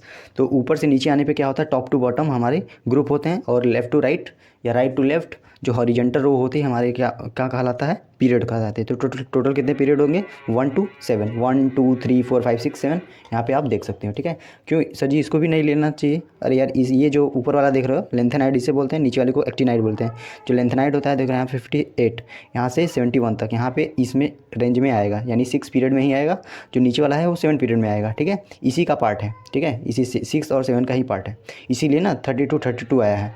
अभी कैसे आया तो थोड़ी देर बाद बताएंगे। जो फर्स्ट पीरियड है यहाँ पे देख रहे हो, फर्स्ट पीरियड में कुल कितने एलिमेंट हैं, यहाँ पे देखो हाइड्रोजन और हीलियम है, ठीक है, और बाकी कुछ भी नहीं है बीच में। तो यहाँ पे जो 2 8 8 18 देखा था हमने, तो फर्स्ट सेल में कितने एलिमेंट होंगे, 2 एलिमेंट होंगे, और यहाँ पे देख सकते हो आप, ठीक है। और जो सेकंड सेल में होंगे वो कितने एलिमेंट होंगे, यहाँ पे बेरिलियम बोरान, बेरिलियम देखो, lithium beryllium boron carbon nitrogen oxygen fluorine neon, कुल कितने एलिमेंट हैं, 8 हैं। फिर ऐसे भी नीचे भी जाओगे तो थर्ड पीरियड में 8, फिर फोर्थ पीरियड में 18, 32, इस तरह से हमारा ये होता है, ठीक है। इधर P ब्लॉक होते हैं, इधर बीच में D ब्लॉक होते हैं, इधर S ब्लॉक होते हैं, और नीचे F ब्लॉक होते हैं, ठीक है। सर जी इसी में क्यों नहीं लिख दिए, क्योंकि यार इसकी जो केमिकल प्रॉपर्टी होती है, फिजिकल प्रॉपर्टी होती है, इन सबसे अलग होती है। तो जिनकी केमिकल प्रॉपर्टी, फिजिकल प्रॉपर्टी थोड़ा सा अलग होती है, डिफरेंट होती है, उनको अलग रखा जाता है। हालांकि मेरी स्पीड थोड़ा सा ज़्यादा रहेगी क्योंकि ये क्विक समरी है, समरी टाइप का है। हम इसको पीरियोडिक टेबल में बहुत अच्छे से पीरियोडिक टेबल का बताएंगे, ठीक है। इस तरह से आपको पता ही होगा। एक अगर पीरियोडिक टेबल आपके पास ना हो तो आप खरीद लेना 10-15 रुपये का, बस उससे देखो केमिस्ट्री पढ़ होता है, पीरियोडिक टेबल मस्ट होना चाहिए, आपके पास रहना चाहिए, क्योंकि इनऑर्गेनिक केमिस्ट्री बिना पीरियोडिक टेबल के कंप्लीट नहीं होता है। आई एम श्योर 100% स्टूडेंट के पास ये होगा, अगर नहीं होगा तो आप परचेज़ कर लीजिए, ठीक है, क्योंकि आप पे आने वाले अपकमिंग क्लासेस में बहुत ज़्यादा इंपॉर्टेंट है, ठीक है। तो यहाँ पे कुछ ट्रिक बता देते हैं यहाँ पे कुछ ट्रिक बताना चाहता हूँ, लेकिन due to the lack of the time मैं नहीं यहाँ पे बता सकता। चलिए स्टार्ट करते हैं हम अपने सेकंड पार्ट का। ऑलराइट गाइस, चलिए अब कुछ इंपॉर्टेंट 10-15 क्वेश्चन कर लेते हैं हम इलेक्ट्रॉनिक कॉन्फ़िगरेशन का, जिससे आपकी इस टॉपिक पे बहुत ज़्यादा पकड़ बन जाएगी, ग्रिप बन जाएगी, ठीक है। तो सबसे पहले हमने सोडियम का देख ही लिया था, एक बार और थोड़ा सा देख लेते हैं इलेक्ट्रॉनिक कॉन्फ़िगरेशन, ठीक है। ये हमारा है सोडियम, जिसका एटॉमिक नंबर होता है 11, ठीक है। यहाँ पे इसका इलेक्ट्रॉनिक कॉन्फ़िगरेशन लिखेंगे तो इसके अकॉर्डिंग हम बनाएंगे 1s 2s 2p 6। अब यहाँ पे काउंट भी करना है, 11 तक ही रुकना है ना, इलेक्ट्रॉन उससे ज़्यादा नहीं होना चाहिए। तो सबसे पहले क्या करेंगे, यहाँ पे यहाँ पे देखो काउंट करो, 2 कितना हो जाएगा 4, और 4 + 6 कितना हो जाएगा 10, और भी एक बच रहा है तो 11 होने में, ठीक है। तो यहाँ पे आगे किया था हमारा 3s2 नहीं लिखेंगे, ठीक है। यहाँ पे क्योंकि 11 ही एलिमेंट है तो यहाँ पे 11 ही इलेक्ट्रॉन है, यहाँ पे 2 नहीं लिखेंगे, ठीक है। 3s2 होता था। आगे क्या होता था 3s2 होता था, बट यहाँ पे 2 नहीं लेना है। क्यों? क्योंकि यहाँ पे 2 2 कितना होगा 4, 4 प्लस 10 कितना होगा 4 प्लस 6 कितना होगा 10, और 10 प्लस 1 होना चाहिए 11। यहाँ पे 2 लिख दोगे तो 12 हो जाएगा। ठीक है, तो ये ऐसा नहीं होगा, यहाँ पे 2 को हटाओ 1 को लगाओ। ठीक है, ये होता है हमारा, ये फर्स्ट सेल होगा, ये सेकंड सेल होगा, ये थर्ड सेल होगा। ठीक है, फर्स्ट सेल, सेकंड सेल और थर्ड सेल। 2 8 और यहाँ पे 1 इलेक्ट्रॉन, तो यही होता था 2 8 1 इलेक्ट्रॉन। तो ये क्या था? मैजिक नंबर वाला था। ठीक है, या हम इससे लिख सकते हैं 2 8 और 1। ठीक है, अब यही 1 जो लास्ट में रहता है ना, उसी को क्या बोलते हैं? आउटर मोस्ट इलेक्ट्रॉन होता है। ठीक है, यही जो आउटर मोस्ट सेल में प्रेजेंट होते हैं। देखो ये आउटर मोस्ट सेल होगा, वैलेंस इलेक्ट्रॉन क्या होता है? ये आउटर मोस्ट सेल का सिंपली क्या होता है? इलेक्ट्रॉन होते हैं। जितने आउटर मोस्ट सेल में जितना इलेक्ट्रॉन प्रेजेंट होगा उसी को बोलते हैं हम वैलेंस सेल, या उसी को बोलते हैं हम वैलेंस इलेक्ट्रॉन। ठीक है, तो यहाँ पे आप देख सकते हो कि आउटर मोस्ट सेल इसमें क्या है? 3 है, और इस आउटर मोस्ट सेल में कितने इलेक्ट्रॉन प्रेजेंट है? यहाँ पे 1 इलेक्ट्रॉन प्रेजेंट है, यहाँ पे देख सकते हो। ठीक, अब देखिए, अब हम बात करेंगे दूसरा मैग्नीशियम के बारे में। तो मैग्नीशियम का एटॉमिक नंबर होता है 12। ठीक है, तो सिंपल ही है 1s2 2s2 2p6 कितना हो जाएगा? यहाँ से यहाँ तक का 10 हो गया, ऑलरेडी हमने लोगों ने देख लिया है। यहाँ से 10 और यहाँ पे करेंगे तो 3s2 हो जाएगा, क्योंकि 10 प्लस 2 कितना हो जाएगा? 12। अब इसको हमें लिखना होगा, तो कैसे लिखोगे? ठीक है, यहाँ पे फर्स्ट सेल, यहाँ पे सेकंड सेल और यहाँ पे थर्ड सेल, ये क्या हो जाएगा? फर्स्ट सेकंड और ये थर्ड सेल। तो कितने इलेक्ट्रॉन इसमें कितने हैं? 2। इसमें कितने हैं? 2 प्लस 6 कितना है? 8। यहाँ पे देखो, यहाँ पे 2 इलेक्ट्रॉन, यहाँ पे 8 इलेक्ट्रॉन और यहाँ पे 2 इलेक्ट्रॉन। तो इसका हम लिखेंगे कैसे? 2 8 और 2। ठीक है, इस तरह से हम इसका मैजिक नंबर के हिसाब से लिख देंगे। देखो ये रियल मेथड है, फिर इसके बाद मैजिक नंबर इस तरह से हम लिख दिए। ठीक है, ये रियल मेथड और ये मैजिक नंबर वाला। ठीक है, जो आपने क्लास 9th में ऐसे ही पढ़ा होगा। ठीक है, अभी भी पढ़ रहे होगे कितने लोग, लेकिन आपको ये मेथड ज़्यादा प्रेफर करना होगा। ठीक है, आगे आने वाले अपकमिंग क्लासेस में। अब देखते हैं नेक्स्ट हम पोटेशियम। 19 एटॉमिक नंबर होता है पोटेशियम का। तो पोटेशियम के बारे में देख लेते हैं। तो पोटेशियम को जब हम इलेक्ट्रॉनिक कॉन्फ़िगरेशन लिखेंगे तो क्या लिखेंगे? 1s2 2s2 2p6 3s2 3p6 4s2 3d10। ठीक है, इतना तो याद ही रहना चाहिए। ठीक है, अब उसके बाद इसके अकॉर्डिंग हम क्या करेंगे? इसके अकॉर्डिंग हम इलेक्ट्रॉन को फिल करेंगे। तो पहले देखो 90 इलेक्ट्रॉन फिल करना है, तो पहले देखो 2 प्लस 2 कितना हो जाएगा? 4, और 4 प्लस 6 कितना हो जाएगा? 10। 10 प्लस 2 कितना हो जाएगा? अभी हिंदी में बोल रहे तो कोई दिक्कत नहीं। देखो 2 प्लस 2 कितना हो जाएगा? 4, और 4 प्लस 6 कितना हो जाएगा? 10। 10 प्लस 2 12, और 12 प्लस 6 कितना हो जाएगा? 18। 18 प्लस 2 20 हो जाएगा। 18 प्लस 2 20। यहाँ पे 90 ही चाहिए। अब यहाँ पे आगे लिखने का कोई मतलब नहीं बनता है। ठीक है, हमें 90 ही चाहिए। ठीक है, 4s1 लिख देंगे। ठीक है, क्योंकि हमें 90 नहीं चाहिए ना। अब यहाँ पे चेक करो, 2 प्लस 2 कितना हो जाएगा? 4 प्लस 6 कितना हो जाएगा? 10। और 10 प्लस 2 कितना हो जाएगा? 12। और 12 प्लस 6 कितना? 18। 18 प्लस 1 ठीक है 19। तो ये हमारा हो जाएगा पूरा इलेक्ट्रॉनिक कॉन्फ़िगरेशन हमारे पोटेशियम का। ठीक है, अब आउटर मोस्ट सेल क्या होता है? जो सबसे पीछे प्रेजेंट होता है, सबसे लास्ट में प्रेजेंट होता है, उसे आउटर मोस्ट सेल बोलते हैं। उसमें कितना इलेक्ट्रॉन प्रेजेंट है ये बताइए। ठीक है, तो इसमें आउटर मोस्ट सेल क्या है? फोर्थ सेल है। ठीक है, सबसे लास्ट सेल है, और उसमें इलेक्ट्रॉन कितने प्रेजेंट है? 1। ठीक है, एस सब सेल में प्रेजेंट है। ये जो होता है ये एस, और पीरियड कौन सा है? फोर्थ पीरियड है। और ग्रुप कौन सा है? अब तुम भी जानते हो, जितने इलेक्ट्रॉन प्रेजेंट होंगे उतने ही उसके ग्रुप होते हैं। अब ये जब चीज़ें डिटेल में बताएंगे हम क्लास 9th में आपको, जब हम पीरियोडिक टेबल बताएंगे तब। ठीक है, पीरियड कैसे निकालते हैं, ग्रुप कैसे निकालते हैं, इसी इलेक्ट्रॉनिक कॉन्फ़िगरेशन से ही आता है सारी चीज़ें। ठीक है, इलेक्ट्रॉनिक कॉन्फ़िगरेशन से ही आप आयनाइजेशन, एंथैल्पी, ईएन वगैरह सब निकालोगे। बहुत अच्छे से डिटेल में बताया जाएगा, बट यहाँ पे थोड़ा उतना डिटेल में नहीं बताया जाएगा। इतना तो सर के ऊपर से जा रहा होगा कितने लोगों को, कितने लोग तो इस लेक्चर को छोड़ के भाग गए होंगे। उन लोग को बहुत ज़्यादा कठिन लग रहा होगा। ठीक है, जो बना रहेगा वहीं क्रैक करेगा एग्ज़ाम, वहीं फोड़ के आएगा। अब देखो यहाँ पे फर्स्ट सेल में कितने इलेक्ट्रॉन है? 2। सेकंड सेल में कितने इलेक्ट्रॉन है? 6, और प्लस 2 कितना हो जाएगा? 8। यहाँ पे 2, यहाँ पे 8, यहाँ पे कितना है? अब ये थर्ड सेल है। ठीक है, तो इसमें कितने इलेक्ट्रॉन है? 8 इलेक्ट्रॉन, और इसमें कितने हैं इलेक्ट्रॉन? 1 इलेक्ट्रॉन। ठीक है, तो ऐसे ही लिखेंगे क्या? 2 8 8 1 ये होता है 2 8 8 1। ये होता है हमारा इलेक्ट्रॉनिक कॉन्फ़िगरेशन पोटेशियम का। ठीक है, 2 8 8 1 6। देखो राइटिंग मेरी अच्छी है, बट यहाँ पे थोड़ा सा राइटिंग तो काफ़ी अच्छी है, बट ये जो मार्कर है ना, इसकी तो थिकनेस है बहुत ज़्यादा हार्ड वो है, और ये बोर्ड नीचे है इसलिए थोड़ा सा अच्छे से नहीं बैठ पा रहा है ना, और कैमरा भी उतना एडजस्ट नहीं हो पाता है। इसलिए मैं यहाँ पे लगा दूंगा इसका पीपीटी, आपको एकदम क्लियरली विजिबल होगा। ठीक है, इसके ऊपर या नीचे कहीं भी लगा देंगे, आप देख लीजिएगा। चलिए बात करते हैं कैल्शियम के बारे में। कैल्शियम का एटॉमिक नंबर कितना होता है 20, ठीक है। तो 1s2 2s2 2p6 3s2 3p6 4s2 3d10। चलो इसको काउंट करो, 2 + 2 कितना हो जाएगा 4, 4 + 6 कितना हो जाएगा 10, 10 + 2 कितना हो जाएगा 12, 12 + 6 कितना हो जाएगा 18, 18 + 2 कितना हो जाएगा 20। तो 20 ही चाहिए था, 20 हो गया, तो इसको हटा दो, ठीक है। तो आउटर मोस्ट वैलेंस शेल में कितने इलेक्ट्रॉन है 2 इलेक्ट्रॉन है, ठीक है। और यहाँ पे देखो ये कितने हैं 8, यहाँ पे ये देखो 8, यहाँ पे देखो 1, तो 1 8 सॉरी यहाँ पे 2 होगा, 2 8 8 यहाँ पे 2, 2 8 8 यहाँ पे 2, यहाँ पे ऐसे लिख सकते हैं 2 8 8 2। ये होता है हमारा इलेक्ट्रॉनिक कन्फिगरेशन, ठीक है। ये मेन है और ये हमारा इस तरह से होता है।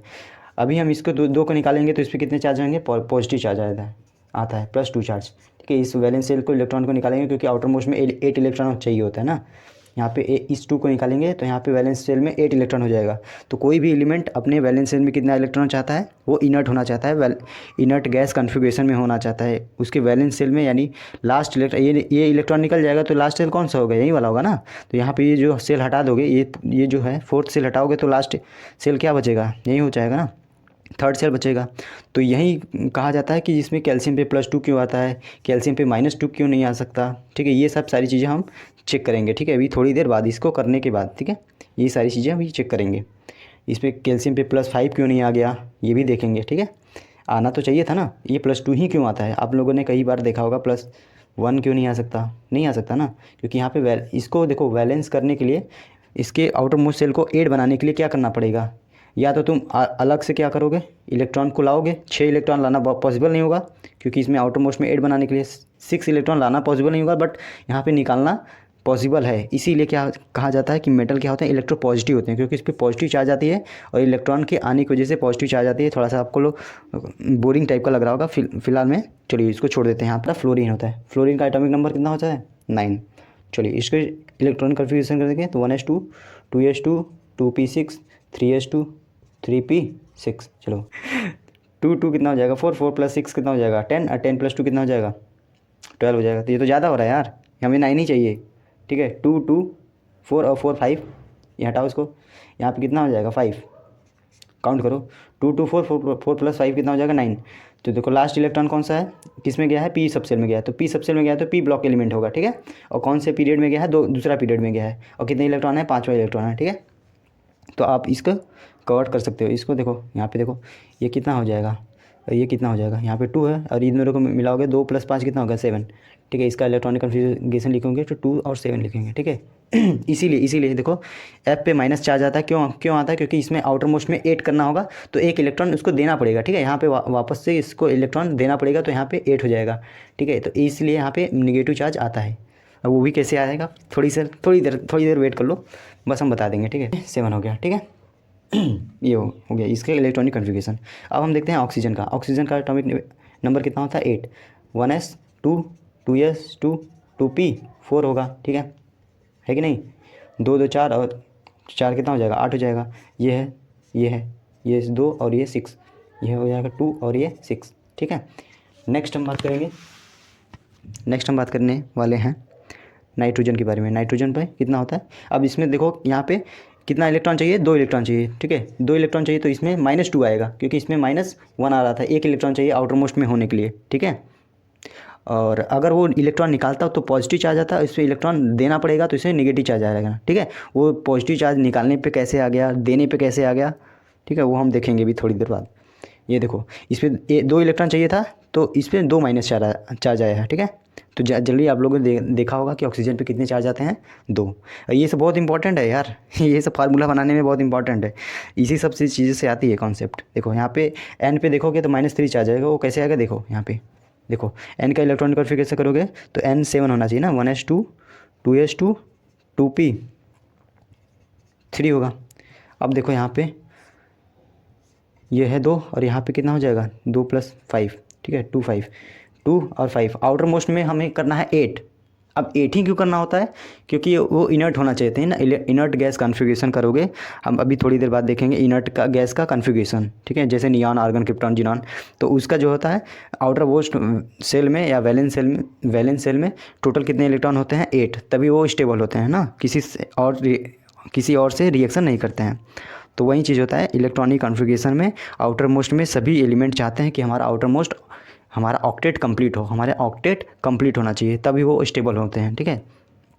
सभी लोग स्टेबिलिटी चाहते हैं, सभी लोग पैसा कमाना चाहते हैं, अपनी लाइफ में स्टेबल होना चाहते हैं। तो एलिमेंट भी वही है, एलिमेंट भी अपने आउटर मोस्ट सेल में कितना इलेक्ट्रॉन चाहते हैं, 8 इलेक्ट्रॉन चाहते हैं, ठीक है। क्योंकि इसमें क्या है, यहाँ पे देख रहे हो, क्योंकि इसमें क्या है कि यहाँ पे 2 + 5, इसको 3 इलेक्ट्रॉन चाहिए, क्योंकि आउटर मोस्ट सेल में क्या करना है, हमें 8 इलेक्ट्रॉन करना है, तो 3 चाहिए। तो 3 लाने के लिए क्या करना है पड़ेगा, 3 इलेक्ट्रॉन देना पड़ेगा। तो 3, जितना इलेक्ट्रॉन दोगे उतना ही उस पर नेगेटिव चार्ज आएगा। तो नाइट्रोजन पे कितना नेगेटिव चार्ज आएगा, 3 नेगेटिव चार्ज आएगा। I hope you will understood. अब थोड़ा सा हम देख लेते हैं इनर्ट गैस का कॉन्फ़िगरेशन। अब ये कॉन्फ़िगरेशन आप इसी क्लास में इसी के 3rd चैप्टर में आप पढ़ोगे। ये कॉन्फ़िगरेशन आप इसी के 3rd चैप्टर में मेटल एंड नॉन मेटल में दिया है, एनसीईआरटी में जाके चेक करना, पेज नंबर 47 या 48 पे दिया गया है, ठीक है। वही सारी चीज़ें हम वहाँ पे दोबारा नहीं बताएंगे, ठीक है, यहाँ पे बता दे रहे हैं। देखो अब कार्बन के बारे में बात कर लेते हैं, उसके बाद हमारा हीलियम है, इसके बाद हमारा नियॉन है, ठीक है। ज़्यादातर एलिमेंट क्या होते हैं कि अपने आउटर मोस्ट में 8 इलेक्ट्रॉन चाहते हैं, बट हीलियम के केस में ऐसा नहीं है, क्योंकि हीलियम में एटॉमिक नंबर ही कितना होता है, 2, और हाइड्रोजन का एटॉमिक नंबर कितना है, 1, ठीक है। तो ज़्यादातर एलिमेंट कितना चाहते हैं, 8 इलेक्ट्रॉन होना चाहते हैं, एक्सेप्ट हीलियम, ठीक है। और कार्बन का कितना होता है, 6। अब यहाँ पे देखो, पहले हम हीलियम का देखें या नियॉन का। नियॉन का होता है 10 एटॉमिक नंबर। चलिए नियॉन का देख लेते हैं। चलिए यहाँ पे हम इनर्ट गैस का कॉन्फ़िगरेशन देख लेते हैं। जैसे नियॉन का एटॉमिक नंबर होता है 10, तो हम इसको चेक करेंगे। तो 1s2 2s2 2p6, यहाँ पे 2 कितना हो जाएगा, 4 प्लस कितना हो जाएगा, 6 बराबर 10 हो जाएगा ना। तो यहाँ पे देखो ये सेकंड सेल है, ये फर्स्ट सेल है, इसमें कितने इलेक्ट्रॉन, 2 इलेक्ट्रॉन, इसमें कितने इलेक्ट्रॉन, 2 + 6 कितना हो जाएगा, 8। तो 2 और 8 होता है। देखो आउटर मोस्ट सेल में कितने इलेक्ट्रॉन है, 8 इलेक्ट्रॉन है, यानी इसमें इलेक्ट्रॉन ना तो ऐड करना होगा ना तो निकालना पड़ेगा, इसलिए इस पर कोई भी चार्ज नहीं आते हैं, इसलिए हमेशा इनर्ट होते हैं। इनर्ट गैस कॉन्फ़िगरेशन कहलाता है, ठीक है, जिसमें आउटर मोस्ट में 8 इलेक्ट्रॉन होते हैं। अब हम बात करेंगे हीलियम के बारे में। हीलियम का एटॉमिक नंबर कितना होता है, 2। तो इसमें तो ऑक्टेट का कोई लफड़ा नहीं है, 1s2 ऐसे ही इलेक्ट्रॉन कॉन्फ़िगरेशन होगा, आप ऐसे लिख सकते हो 2, ठीक है। अब नेक्स्ट हम बात करते हैं कार्बन के बारे में। कार्बन का एटॉमिक नंबर कितना है, 6। तो ऐसे लिखेंगे 1s2 2s2 2p2, ठीक है। 2 2 4 और 4 + 2 कितना हो जाएगा, 6। अब यहाँ पे देखो सेकंड सेल, यहाँ पे फर्स्ट सेल, कितने इलेक्ट्रॉन है इसमें, 2, और इसमें कितने इलेक्ट्रॉन है, 2 2 4। अब यहाँ पे लिखेंगे 2 और 4, ठीक है, 2 + 4। अब यहाँ पे आप देख सकते हो कि इस कार्बन को अगर ऑक्टेट कंप्लीट करना होगा तो या तो 4 लेगा या तो 4 निकालेगा, ठीक है। निकाल देगा तो कोई दिक्कत नहीं यार, निकाल देगा तो आउटर मोस्ट में 8 इलेक्ट्रॉन होने की वजह से 2 इलेक्ट्रॉन होगा, 2 इलेक्ट्रॉन चलता है। अभी 4 इलेक्ट्रॉन कैसे लेगा, ठीक है। तो इसीलिए ये तो नहीं तो लेते हैं नहीं देते हैं, ठीक है। इसलिए इस पर ज़्यादातर पॉजिटिव चार्ज या नेगेटिव चार्ज ज़्यादातर नहीं देखने को मिलता है, लेकिन हाँ मिलता है। ऑर्गेनिक केमिस्ट्री का सबसे इम्पोर्टेंट एलिमेंट है कार्बन, ठीक है। ऑर्गेनिक केमिस्ट्री में 99.99% कार्बन ही रहता है, ठीक है। कार्बन और हाइड्रोजन, यही 2 एलिमेंट होते हैं, ठीक है। क्यों होता है, क्योंकि इसकी कैटेनेशन प्रॉपर्टी होती है ना, इसके वैलेंस सेल में 4 इलेक्ट्रॉन होते हैं, ठीक है। अब यही वैलेंस सेल या टेट्रा वैलेंट जिसे बोल सकते हैं, ठीक है, टेट्रा वैलेंट, वैलेंसी इसकी कितनी होती है, 4। इसी की वजह से कैटेनेशन प्रॉपर्टी दिखाता है, चेन रिएक्शन होने लगती है, ठीक है। इसमें जो कार्बन होता है ये 4 लोगों से बाउंड कर लेगा, ठीक है, क्योंकि अपने ऑक्टेट को कंप्लीट करना होता है। ऑक्टेट को कंप्लीट करने के लिए क्या करेगा, हाइड्रोजन से यहाँ पे हाइड्रोजन से जुड़ जाएगा तो मेथिन बना लेगा।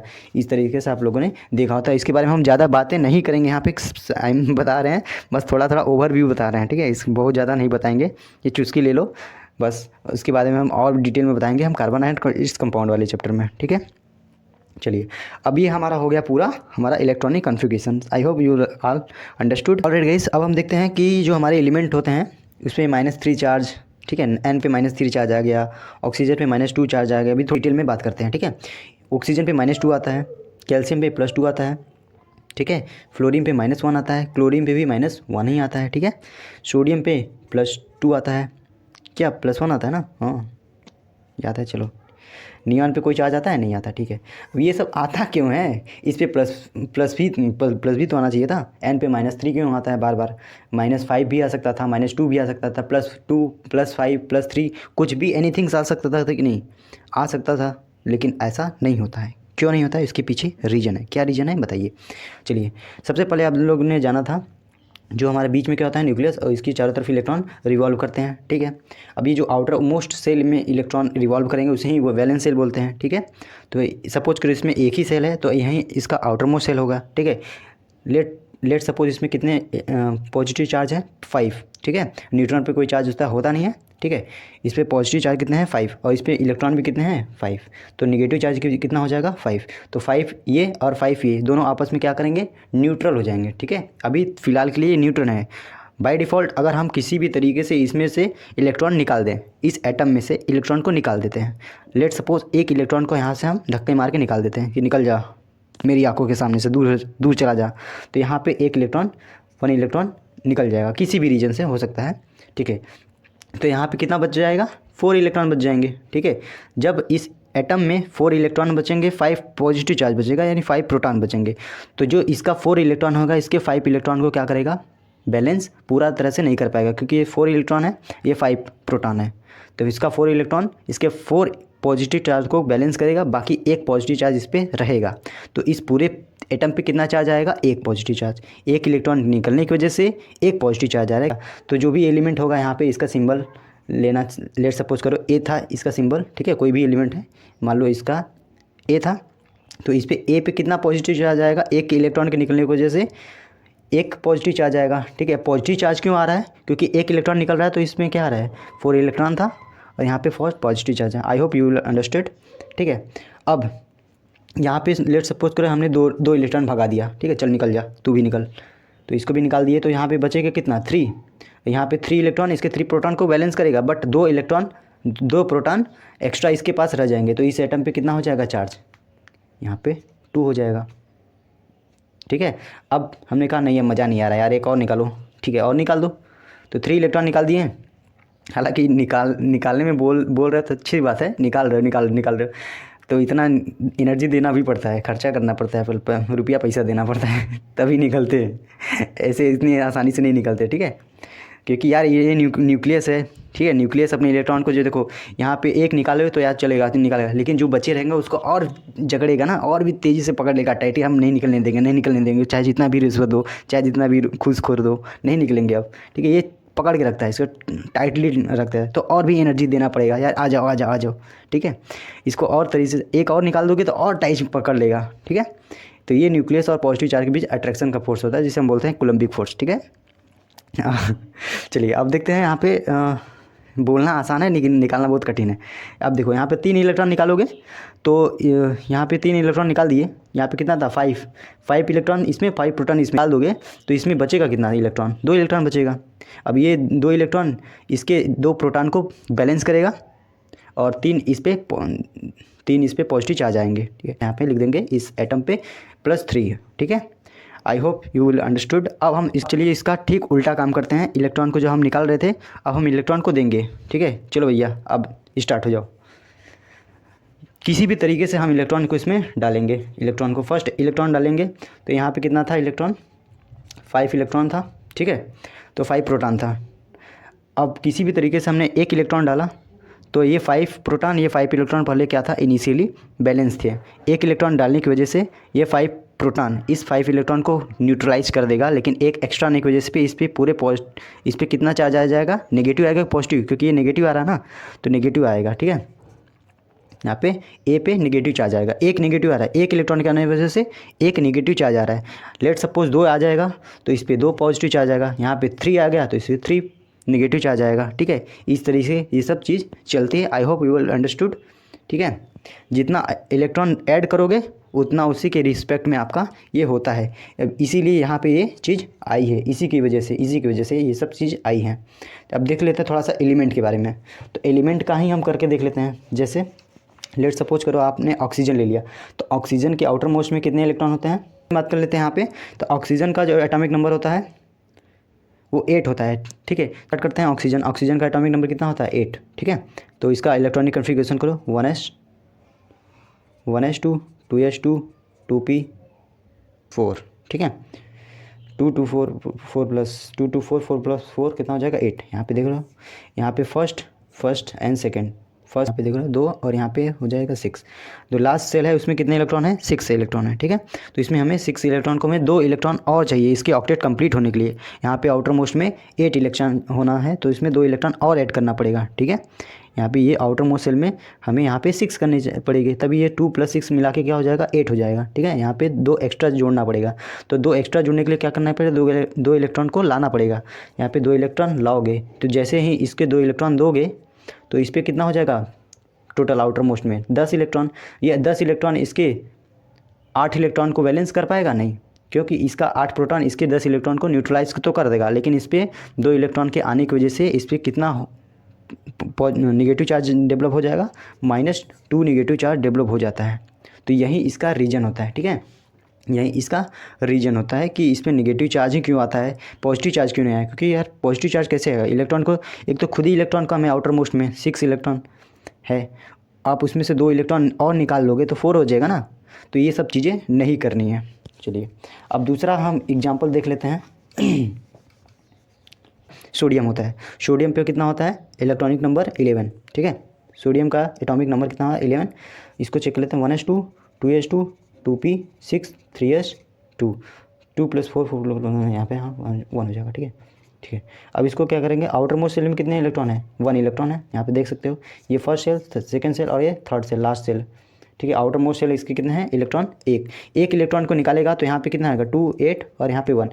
अब इस इलेक्ट्रॉन को निकाल देगा, ठीक है, तो आउटर मोस्ट में कितना हो जाएगा? यही बचेगा आउटर मोस्ट, ये सेल हट जाएगा ना, 1 इलेक्ट्रॉन निकालने की वजह से ये सेल तो हट जाएगा, डिमिनिश हो जाएगा।